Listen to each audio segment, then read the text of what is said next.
Can you hear me well? Thank you. My name is Deji Akamalafe. I'm the practice lead for Microsoft Application Virtualization at Broadcom.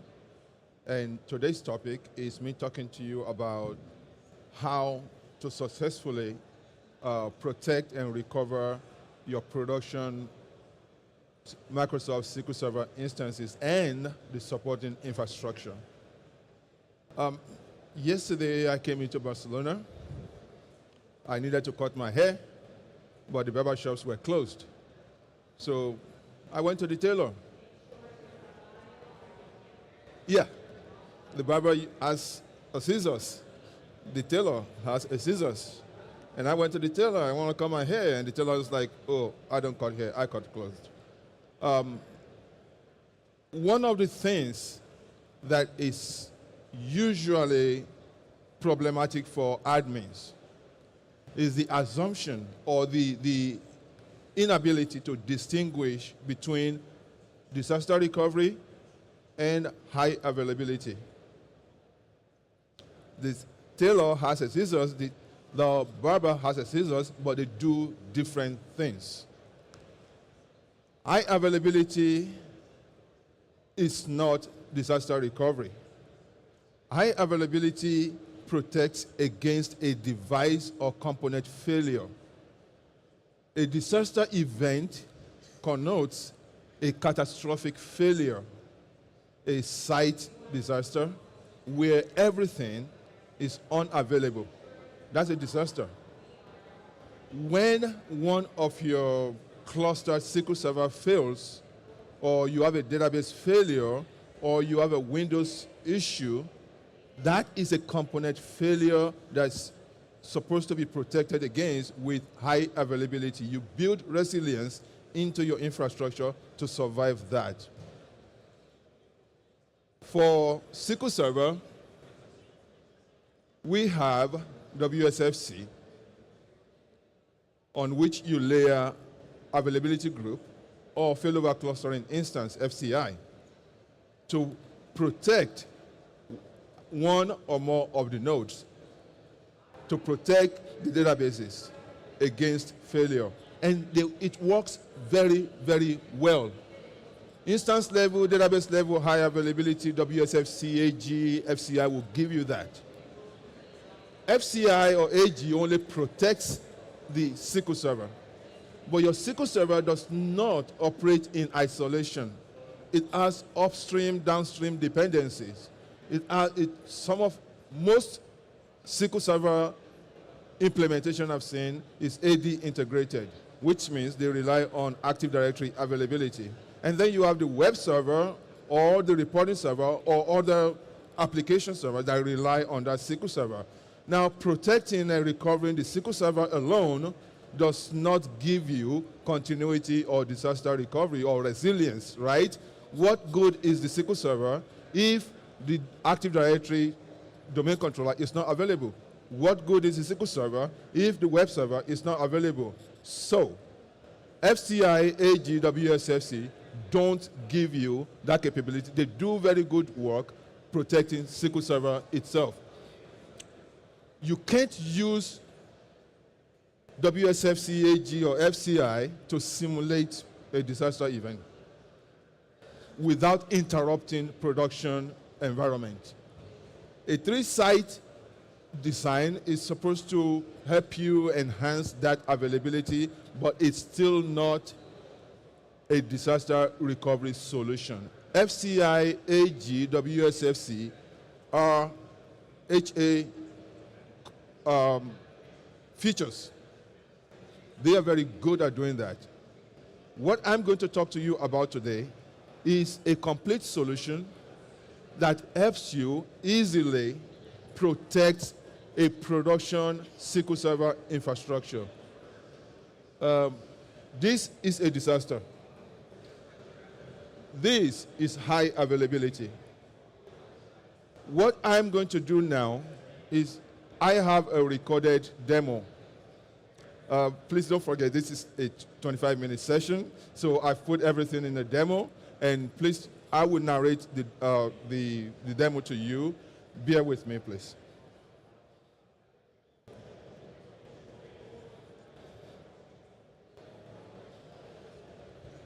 One of the things you get with VCF, VMware Cloud Foundation, is VMware Live Recovery. VMware Live Recovery has two components, site recovery and I think it's now called, I forgot the other name, sorry, I'll skip that. Okay, you have VMware Live Recovery, site recovery, which is what I'm going to talk about today. And then there is the ransomware protection and recovery option for VLR.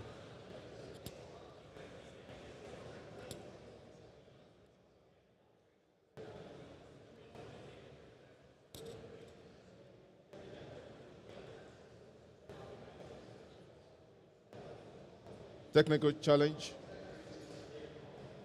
Should have built resilience into this.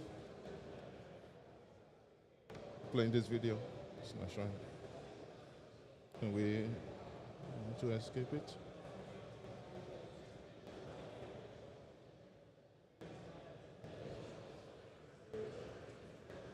Thank you.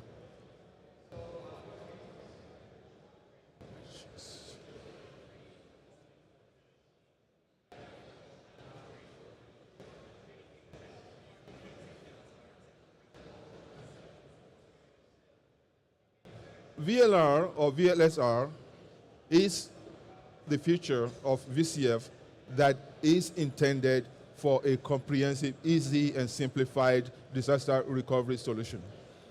In our demo, we have 3 SQL Server in production and 2 domain controllers supporting it. We've tried to keep this as simplified as possible. We are replicating these 5 VMs with VLR. You can use any array replication technology. For this purpose, we are using vSphere replication. It can be any SAN-based replication, storage replication issue. We are replicating them to a DR site. You can see the 3 SQL servers and the 2 domain controllers. We've deployed VLR to our DR site. So we have VLR in the production and we have VLR in the DR site. And these are the 3 SQL servers in production. You can see we are not faking any of these. It's actually in production. 3 of them, 3 nodes, and they are protected with WSFC. WSFC and availability group. So the roles right now is owned by one of the nodes, right? I hope everybody is familiar with this.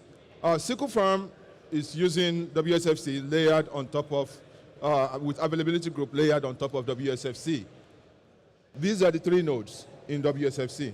They're up, everything is fine, in production, in steady state. We're good. And that's the AG. And I will show you one more thing that I need you to pay attention to because it's very important, the network.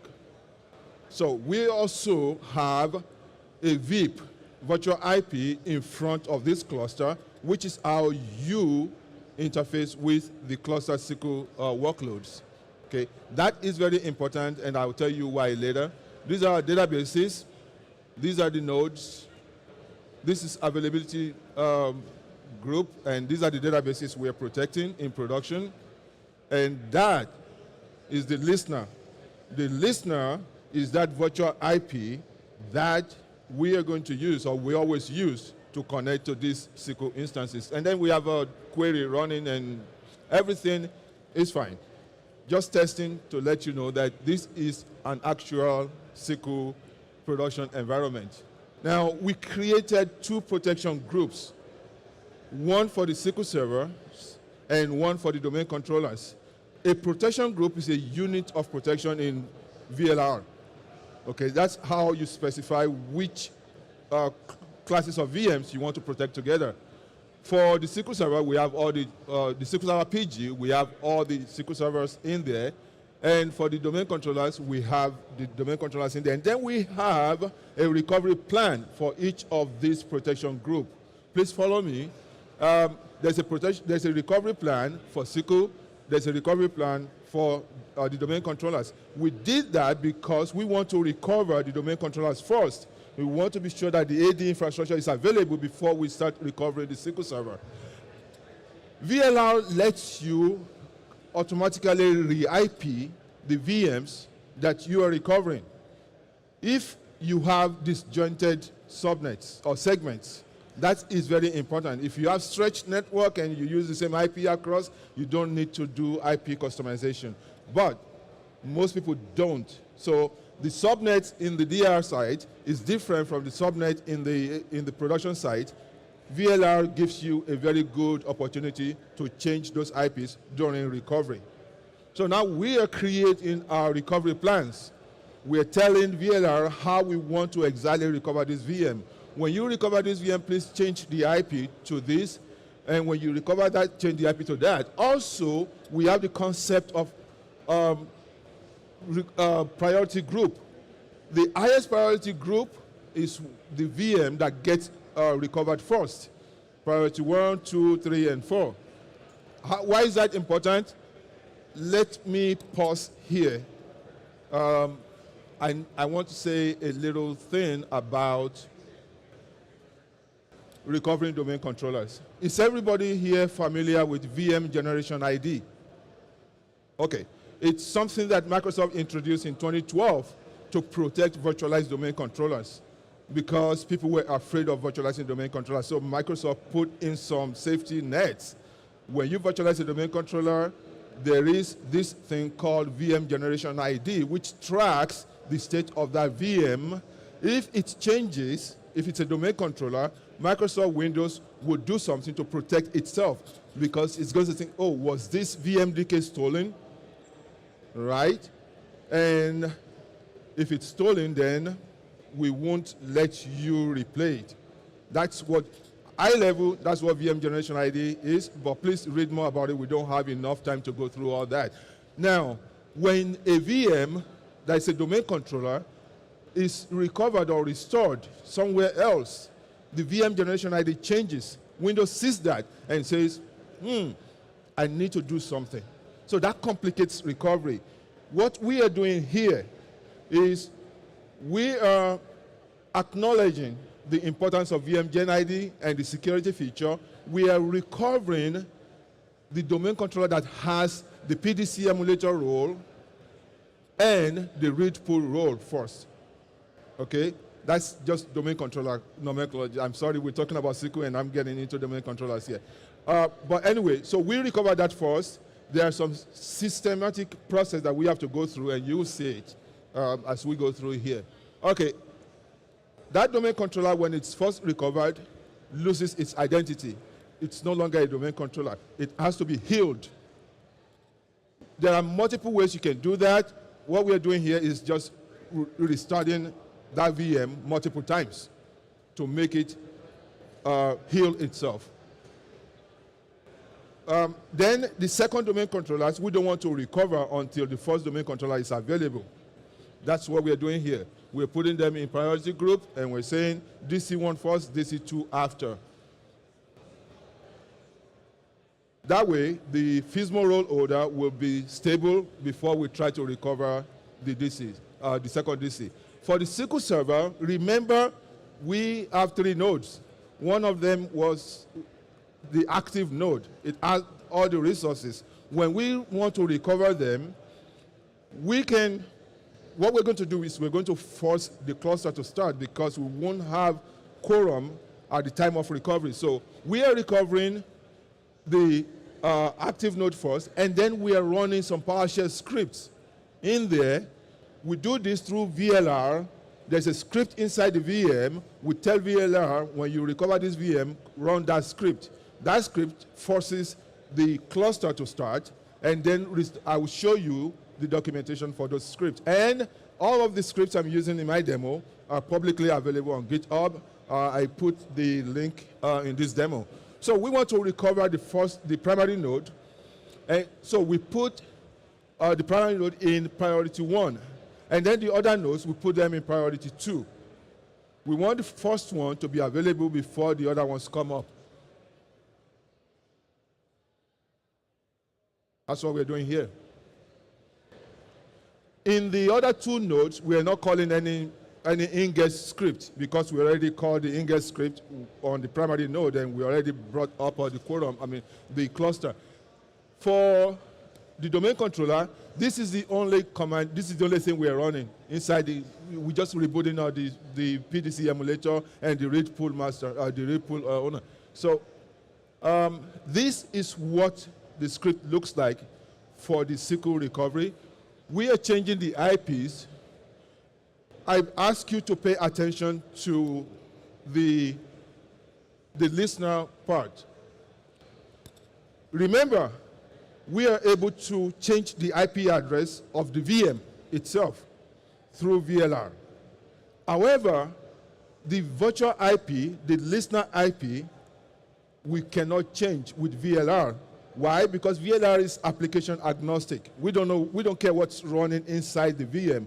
We just protect the VM as an entity, right? So that means we have to do something post-recovery. Post-recovery, we're changing the listener, and then we are reconfiguring all the cluster resources. This is one PowerShell script, and that also is in the VM, and we're just calling it through VLR. Your script can be anything you want to do post-recovery.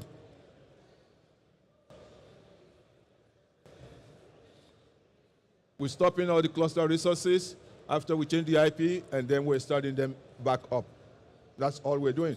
This script is available online. So now we also have a reverse script that does the opposite and re-IP if we want to fail back. That's what I'm showing here. Okay? All of these are inside the guest. It's the same thing. We're just doing it in reverse order. Now, this is where I talked about all of this comprehensively, and the scripts are all here as well. And if you don't take pictures, you can just email me. I'll send you the link. My name is Deji Akamolafe. My email address is my first name dot my last name @broadcom.com. Okay, now, one of the competitive advantages of VLR is the ability for you to test your DR plan. What good is your DR plan if you cannot test it, if you cannot show your auditors that you actually have a working DR plan? However, it's very tricky to test DR in production, right? You have to take outage, you have to schedule maintenance window, and then things won't be working while you're doing the DR. VLR gives you the ability to do this in a controlled fashion. We do test recovery to show the auditors what our recovery, what our DR plan actually looks like in production. With test recovery, we fail the VMs into a bubble network, which is fenced off from the production environment. So you can have your production environment running, fail over everything into a test network, and they won't talk to the production. Your production is working, and you are testing and validating your DR plan over there. All right. So for this demo, we're not going to do test DR. We're going to do a real DR. So we're going to fail over everything. When you try to fail over in production, we warn you that this is going to be disruptive because it's not a test.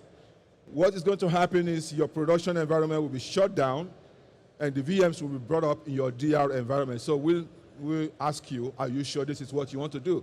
Now, we can always see how this is being recovered.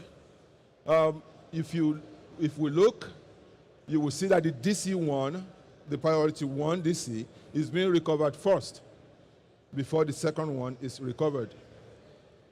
Because this is a planned recovery, production is shut down.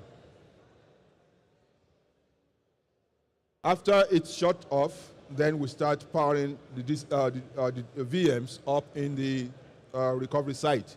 You can see they're both up now. This is what happens when our domain controller was recovered. It's coming up, and then remember the script that we put in to reboot. That's one of the ways to get over the challenges of VM generation ID. There are multiple other ways. So this one is trying to come up now. Our script kicked in. And now we have a recovered domain controller in the DR side that looks exactly like the domain controller in production where we came from, except for the IP address that we have changed. All right. In production, we've shut down the two DCs. Now we're going to go and run the recovery plan for SQL itself. So we are going to bring up all the nodes on the DR side. Again, we shut down the production side. We bring them up here. And this is because we are doing real recovery. Real recovery assumes that the primary site, the production site, is no longer available. Okay, this is what happened inside our primary domain controller, PDC emulator and the read pool that we recovered.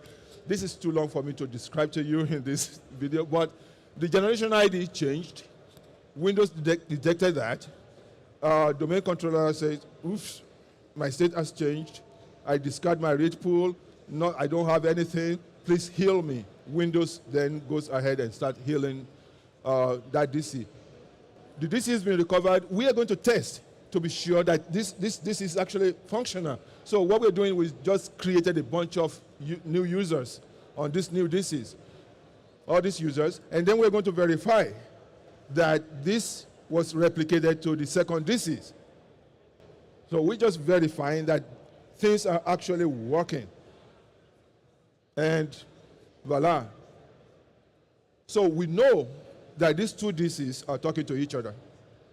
You can see that we did not have to do any manual intervention in the recovery. We pre-programmed this. When the disaster happened, we click a button, and everything we've pre-programmed is executed. All right, so where's our SQL Server? Now we are recovering our SQL Server. Again, priority one, this was the active node. That's the one we are recovering first. And again, our script, the ingest script, ran. It brought up the cluster. We forced the cluster to start. The services are up. Now the other nodes have been recovered. Everything is up without any manual intervention. There is no trick behind all of this. These are just plain recording. We do not have to do anything special. Now we want to verify that, okay, so everything is back. Is the database healthy? Are we able to actually do queries or use this SQL Server that we've just recovered? These are the two databases in there. We can see that they're up. The listener is up. And we are going to test a query to be sure that SQL is actually functional. We didn't just recover some dead SQL Server VMs. Just like we verified with our domain controller, we're verifying with SQL. We can see that everything is working. Now, what if a disaster happens again? Now, you remember the DCs and the SQL Server on the production side are gone.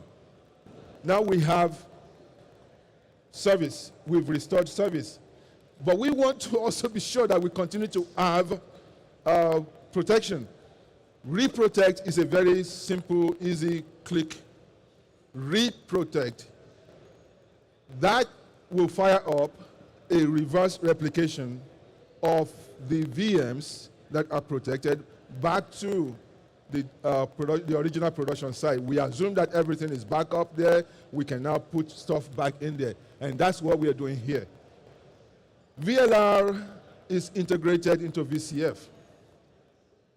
We want you to have VCF and everything you've ever wanted to do within your infrastructure without having to go external to acquire anything. VMware Live Recovery is a very comprehensive, easy to use disaster recovery solution.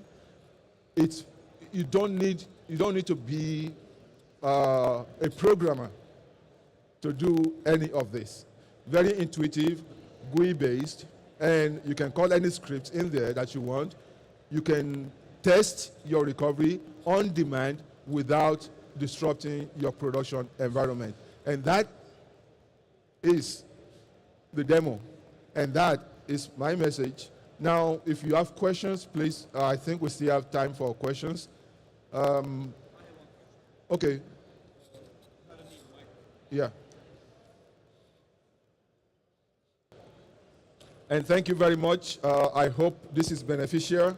I wish we had more time for me to delve into this, but I'll be here and I'll be out there later if you want to ask questions. Please go ahead. From my point of view, having the domain controllers in DR site up and running could simplify this operations.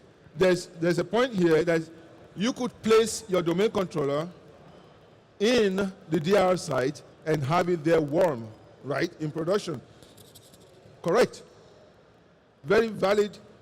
If you have a disaster and you don't want to be recovering domain controller, the one in the DR site can be promoted. You can seize the roles and make it have all the feasible roles. Yes, that is correct. However, what I'm showing here is that you can use this solution to not just protect your SQL Server, but everything that SQL Server depends on. So you have a valid point there. All right, thank you very much. Oh, you have a question? There's a question. Could you give a brief information about enhanced replication? Enhanced replication versus legacy replication. Okay. I don't have detailed information on that, so but I can find the information for you. Thank you. Okay.